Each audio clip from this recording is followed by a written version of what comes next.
I would like to welcome you to this wonderful and rather unusual conference. In an open and impartial atmosphere. An hour starting now.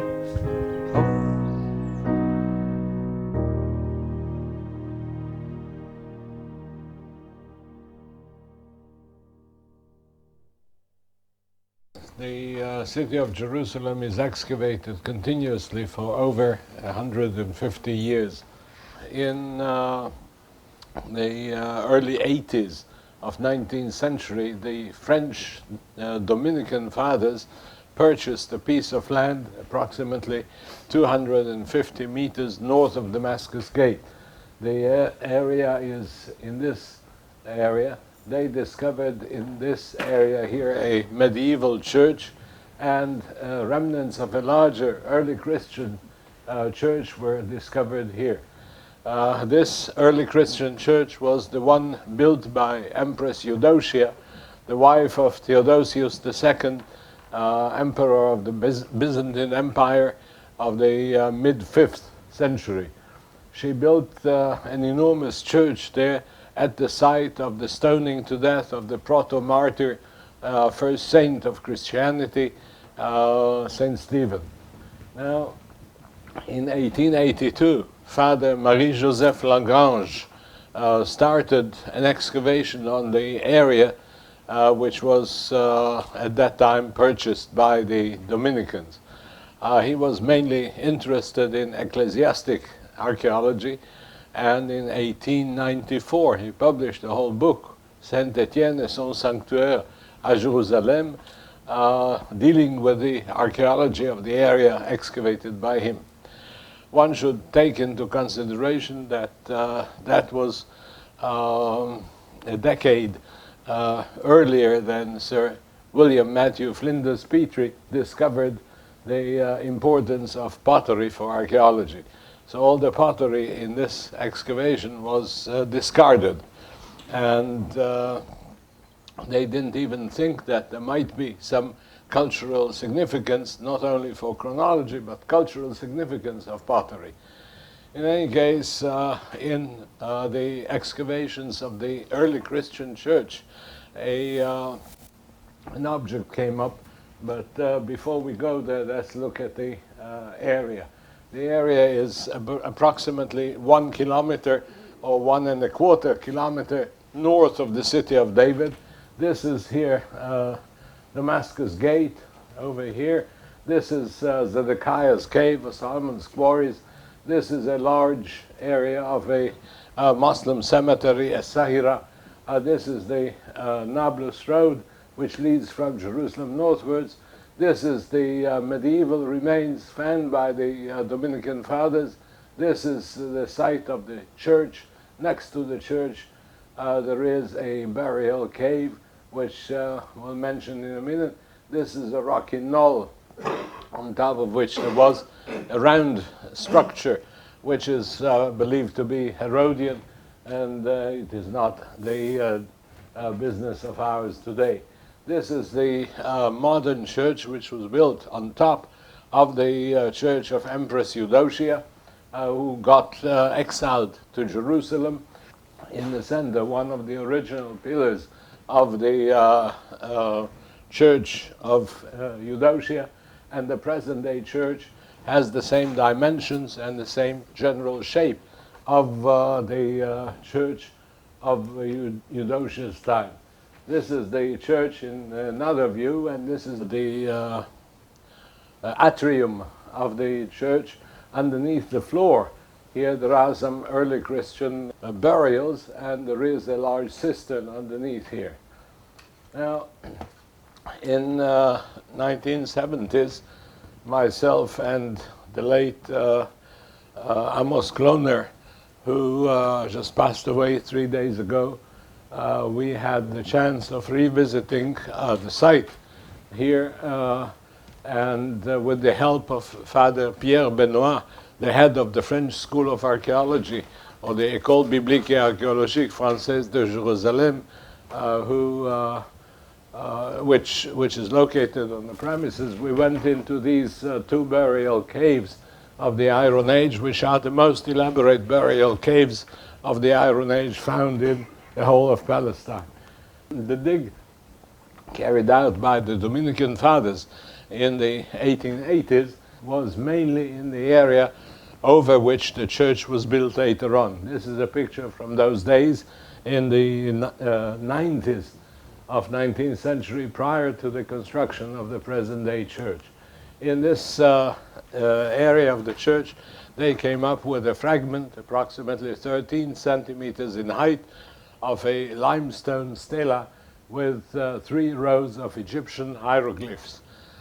Underneath the hieroglyphic signs, there are remnants of some lotus flowers, which are a scene of presentation of a worshipper and a deity standing face to face.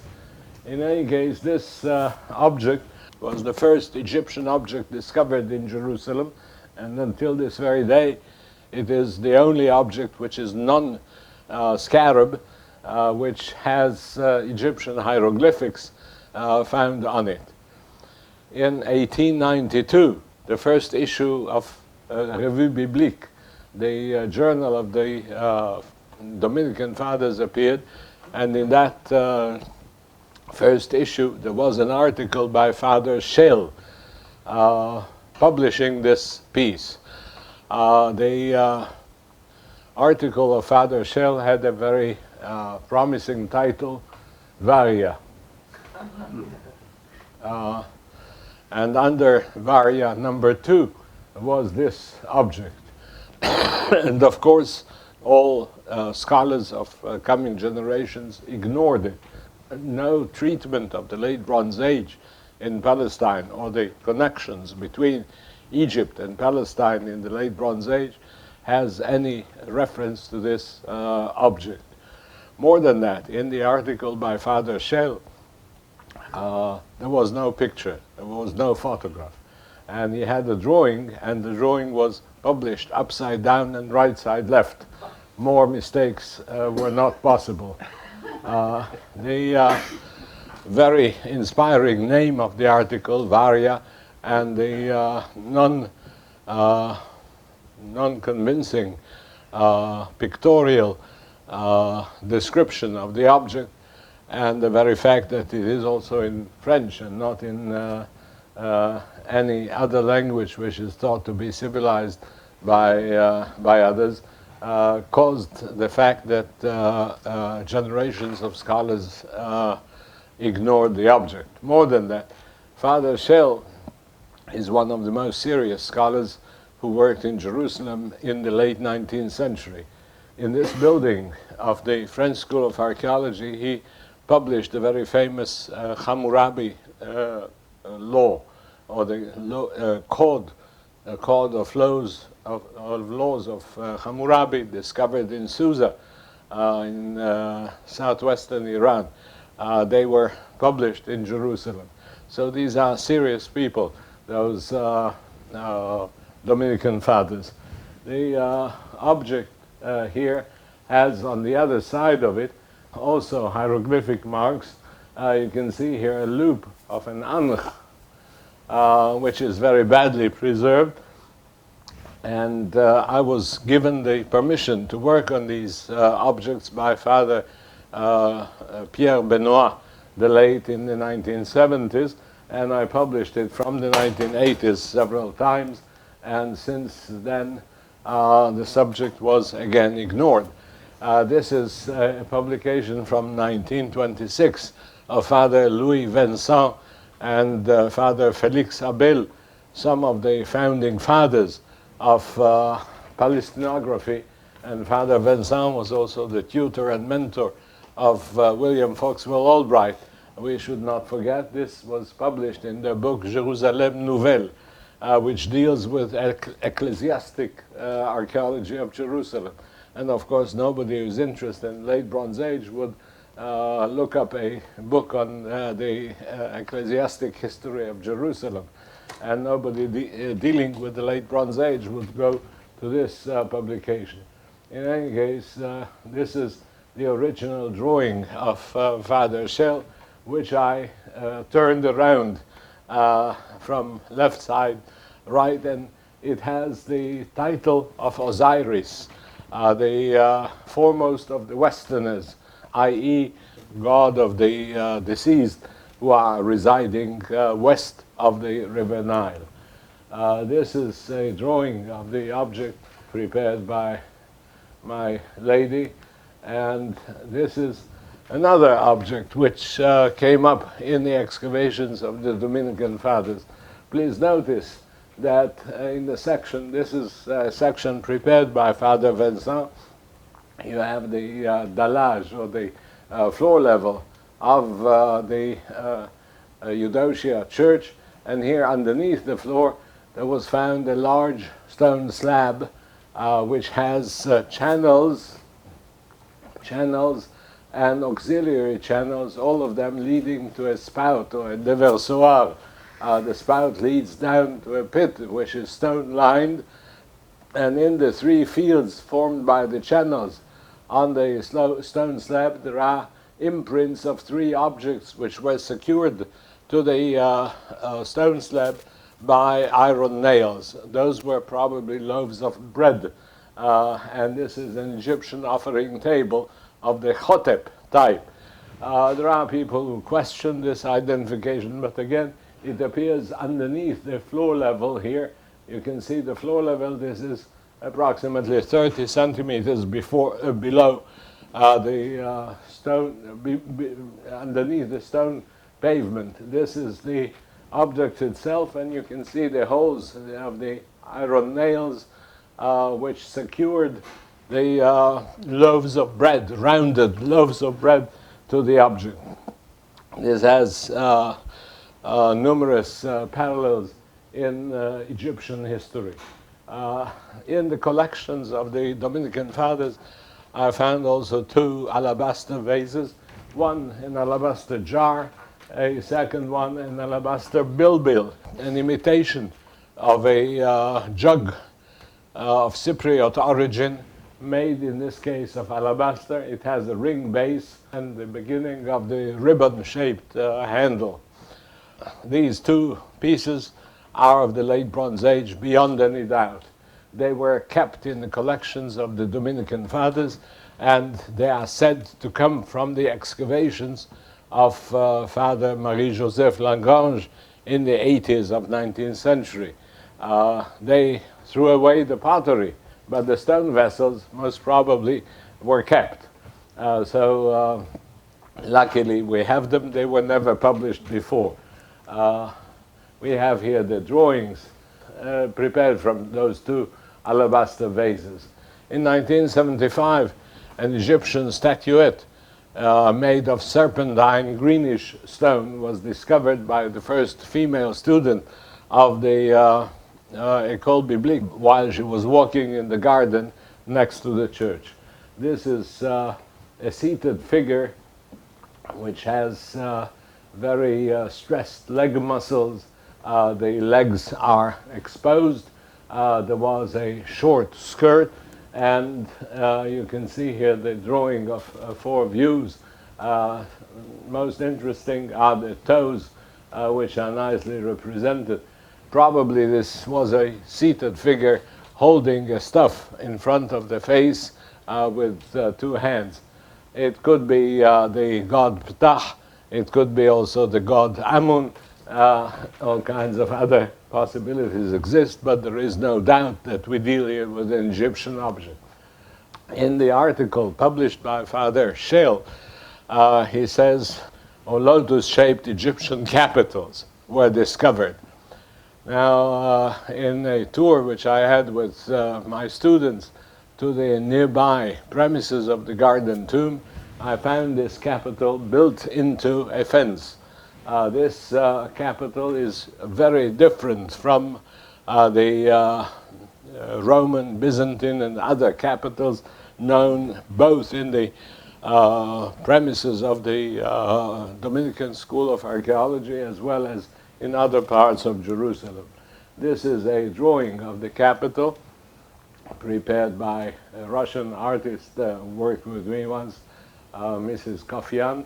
And this is a possible Egyptian parallel belonging to the time of the New Kingdom. In the excavations report by Father Vincent, there is also this offering altar, which has in it kinds of sunken cavities for different liquids for libation.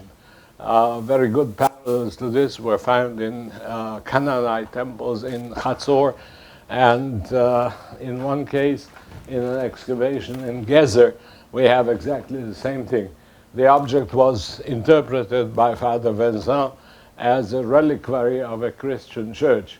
But again, this is a late Bronze Age parallel from the excavations of McAllister at Gezer.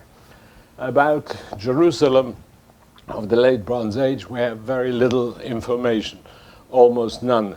All what we know is from the El Amarna correspondence. This is one of the 6 letters of Abdul Hepa, king of Jerusalem, to the court in El Amarna in Middle Egypt. And actually in 150 years of archaeology in Jerusalem, we do not have even one building which would date back to the 15th, 16th, 14th, 17th, and 13th and centuries BC. The late Bronze Age is not very well represented because of many reasons. First of all, it didn't end in a catastrophe. There is no destruction level. Second, we have a rather surprising rarity of late Bronze Age representation in general in the hill country of Palestine. Very interestingly, in the 13th century, under the successor of Ramses II, King Merneptah, we have a renewed interest of the Egyptians in the hill country of Palestine. In one of the Anastasi letters or papyri, we find some messenger coming to the king Merneptah from the wells of Merneptah in the hills, probably in Palestine. Now, the name Mei Neftoah appears in the book of Joshua chapter 15, in the book of Joshua chapter 18, and it was long ago suggested by some biblical scholars that the name Mei Neftoah, just west of Jerusalem, present-day Lifta, is actually a distortion of the name Merneptah. Mei Neftoah and Merneptah, they are almost spelled the same way. In any case, I think that this collection of Egyptian objects coming from an area far away from the city of that time is not accidental. Those objects didn't fall from heaven. They have a cumulative value. Even if we dismiss some of them, some others may be of significance. They are sure Egyptian. Now, I published these ideas of mine already in the past, and I had 3 types of response. One of them was including a response by a distinguished gentleman who sits here with us, Hügel, trying to dismiss the whole value of these objects by questioning the reliability and the honesty of the Dominican fathers. This is something I wouldn't do, never in my life. They were distinguished scholars, and they deserve to be taken seriously. Hügel suggested that they could have purchased these objects somewhere on the market, etc. They are marked. Those objects are marked with the initials SE, or Saint Etienne, from the 19th century. And I think that the words of Father Schell, who was an eyewitness of the excavations, have to be taken seriously. Second type of reactions to my article were dismissing the Egyptian nature of some of the objects. For example, the the stone slab, which I identified as an offering table or as a libation table, which appears in Egypt in temples and in burials as well. They said it is a slab for washing the hands of the priesthood underneath the altar. Actually, none of these who suggested it brought any parallel of a Christian church that would have such a slab of stone underneath the altar. Another article by a German scholar, Stefan Wimmer, who dealt with Egyptian temples. He dismissed the possibility of Egyptian temples existing altogether in Palestine. Egyptians didn't build temples, but in their own territory. This is sheer nonsense, because we know of Egyptian temples in Bet Shean, Egyptian-like temples in Lachish, and there are even mentionings of a temple of the god Ptah in Ashkelon, as mentioned in one of the ivories discovered at Megiddo. Altogether, we may say that there were Egyptian shrines, and the one in Timnah, in the southern part of Palestine, is the best proof for that. He tried also to dismiss the significance of the pillar capital. The pillar capital, maybe it is not Egyptian, I don't know. But for that he has to bring the parallels of the Byzantine period, and he didn't bring them. A third type of reaction to my article was agreeing with me, and that was quite surprising, but you have sometimes good surprises.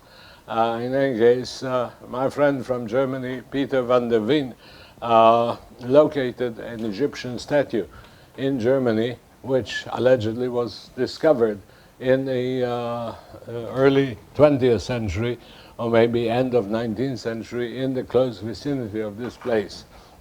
Another friend of mine, the late Tzvi Ilan, a journalist and who studied also archaeology, located in the cellar of a nearby building a large clay scarab with a long hieroglyphic inscription, which allegedly was discovered at the basement of St. Paul's Hospice. That scarab since then got lost, but I have a photograph of it.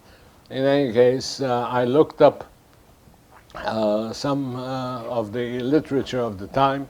There was an Englishman by the name Hayter Lewis, and there was a German gentleman. I'll finish before him. There was a German gentleman named Konrad Schick, one of the most distinguished scholars of Jerusalem. They both testify for a large reddish stone made of Egyptian porphyry or Egyptian granite, which was discovered by the Dominican fathers underneath the church. In recent excavations carried out by Peter van der Veen with the participation of a gentleman who sits here with us today, John, they came up with several pieces of late Bronze Age pottery from that period. Altogether, we may say that north of Jerusalem, on the main highway leading from Jerusalem towards the coastal plain and towards the northern part of the country, there had to be something of Egyptian nature. The fact that we have an offering table and the capitals, they are mentioned very clearly in the article by Father Schell. If we have capitals, we have architecture that hints towards a possibility that we have an Egyptian temple. I think that this is a significant constellation. We have some isolated finds. They have a cumulative value, and they add to our very limited knowledge of late Bronze Age Jerusalem from the time of the Egyptian rule of the New Kingdom, somewhere in the time of the 20th, late 19th or 20th dynasty, somewhere in the 13th century BC. Thank you very much.